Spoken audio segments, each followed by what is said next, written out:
রিক্সা চালকদের নামে কিসের ঋণ? আমি এই দেশের একটা শ্রমিক, তুমি আমাকে কর্মের ব্যবস্থা না করে দিয়ে ঋণের ব্যবস্থা কিভাবে করে দিলা, এটা আমি জাতির সামনে জানতে চাই।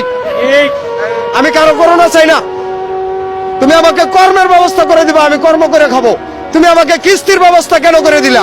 আজকে আবার বড় বড় কথা বলো, নিতে শুমি বালা, দিতে শুমি সমস্যা। ব্যাংকের টাকা নিয়ে মইরা যাস, তোর পোলা কপরেতে সুদ করে, আর আমি মরলে তুই গামছা দিয়ে ডাইকা কিস্তি দেওয়ার লাগে। এই পলিসি এই দেশে চলবে? কয়েকদিন আগে যে ডোনাল্ড লো বাংলাদেশে সফরে আইলো, $200 উনি দান করে গেছে। এই টাকাটা কি করছে? এই টাকার হিসাবকে আমরা নিতে পারি না? আমাদেরকে এই টাকার হিসাব কেউ দিব?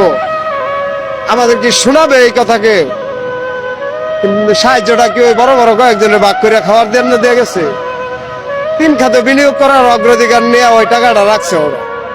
আমরা সবকিছু জানি, পরিকল্পিত ভাবে শোষণ করে ওরা ইউরোপ আমেরিকা বাড়ি করবে। আর এই রিক্সা চালকরা কিছু কইতে গেলে বলবে বেশি কথা বল।